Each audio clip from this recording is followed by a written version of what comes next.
What's up, guys? I'm Levelite. In today's video, we're going to talk mostly about the new changes in Evertale 2.0, kind of go over everything so you can get situated on what's what and where everything is. So this video is mostly going to be for newer players, but with all of the changes in Evertale 2.0, there's probably something in here for everybody. And with that said, let's go ahead and get this video started.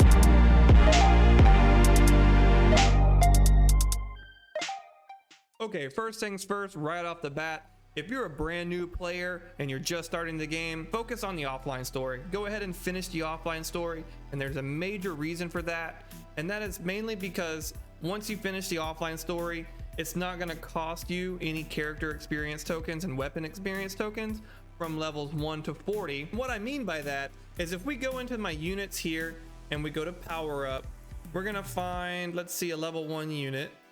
Let's find one here, and you can see this level 1 unit doesn't cost any character experience tokens because it's only level 1. It just costs 4 gold. Now let me switch over to my other account, a new account that I created for this video, and you can see that it costs 4 gold and 2 experience tokens. I know that doesn't sound like a lot, but leveling that up from 1 to 40 for multiple characters, it's going to add up, and it's just going to waste resources, especially when you're trying to push above 120, 140 levels for these characters. You're going to want to save as many resources as possible. If you're brand new, focus on getting that offline story and just enjoy it for what it is. And once you get to the online portion, then you can go to the rest of this video. So once you've beaten the offline portion of the game and you're ready to turn your attention to the online portion, the very first thing that you're going to want to look at is the Tower of Trials. So when you get to the Tower of Trials screen, the first thing that you're going to be greeted with is a screen that looks like this. It looks pretty bare, it looks pretty blank. However, once you increase the tower levels, you're going to see something that looks more like this, where you have fast forward, exploration. But before we do that, I want to go over something that I hear asked a lot in chat, and that is, where are my friendship summons? Well, friendship summons are still in the game, but you're going to just have to level up a little bit before it unlocks. So just keep pushing through the tower, keep pushing your player ranks, and it will unlock organically.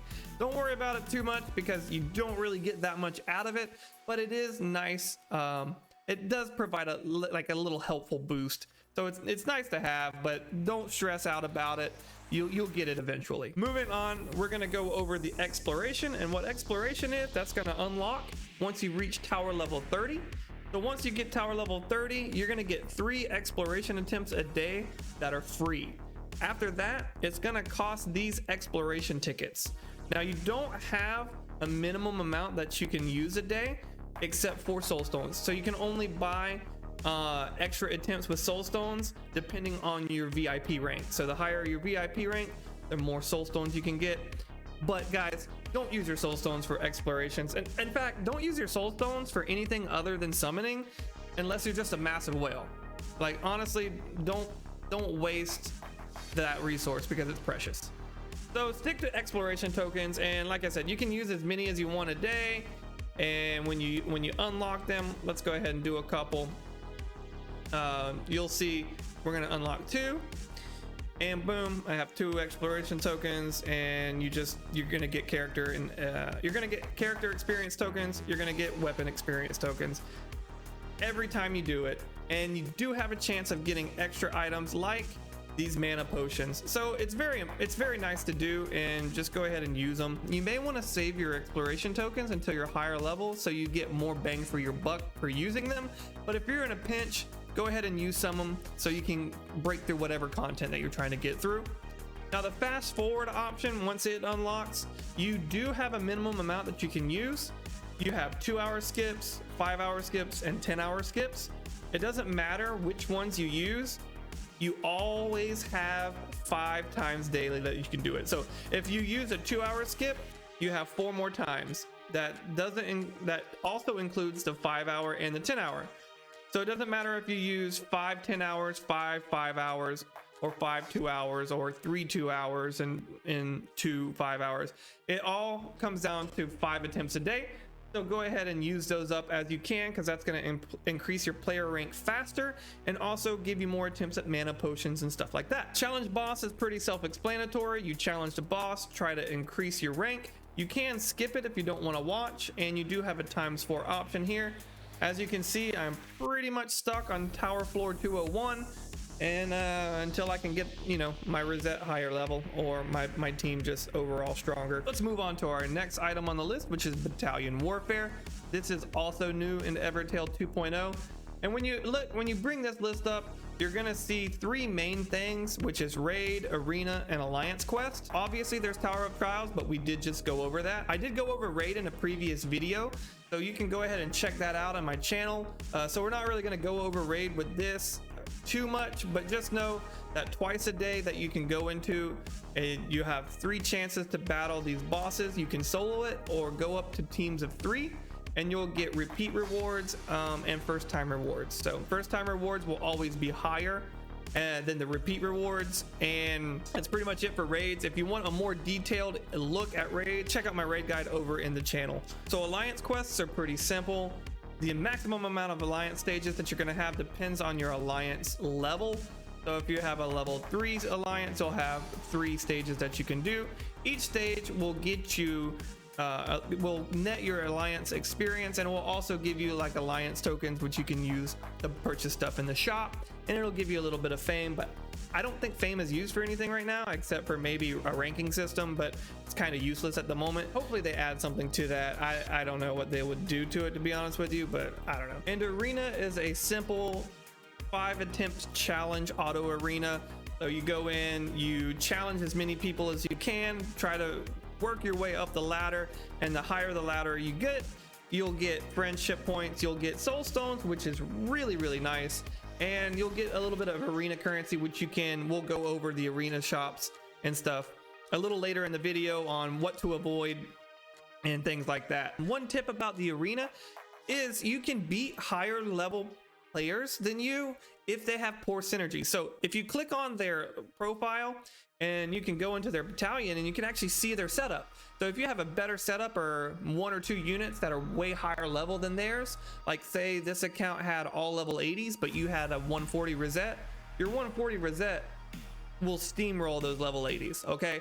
So it might be worth it if you're trying to climb the rank to get a little bit of higher soul stones. But that's pretty much it for arena. Over here in the corner, you can click the rankings button to see who's on top, and you can click here to go to the shop. Now, speaking of the shop, honestly, the only thing you should probably buy in the shop is either exploration decrees or reset course if you need mastery point allocation. But most of the time, you're probably going to want to go ahead and get the exploration decrees. Why is that? Well, if you remember from previously in the video, I was getting 1,500 experience tokens from this, plus weapon experience tokens from the decrees. So it averages out to a much higher gain, and once your player rank and tower rank is really high, you're never going to want to spend 450 coins on 600 experience. It's just, you're going to get a way bigger bang for your buck getting the exploration decrees. So honestly, the only thing you should get in the Sunstone shop is this free this free item here, and from there, if you have extra Sunstones, just purchase what you need. The character experience tokens, the fruit of potentials, and the orb potentials, they're all good items to have. If you're whaling, you're going to need them anyway, because you're going to have so many more characters that you have to raise, right? So yeah, it's kind of what you need if you're a whale. The fluorite shop, the only thing I bought from the fluorite shop is obviously the SSR weapon. Get that ASAP. I can't stress that enough. Especially if you're a new account, get that SSR weapon and fully awaken it and start leveling it up, because that's going to be a massive boost to your account.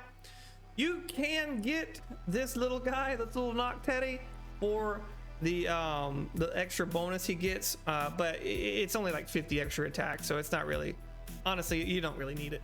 And if you're really hurting, you can use these silver accessories, but honestly, going through the offline story and a little bit of the online story and the event shops, you're gonna have some stuff. You're probably not gonna want to buy these, and you're definitely not gonna want to waste.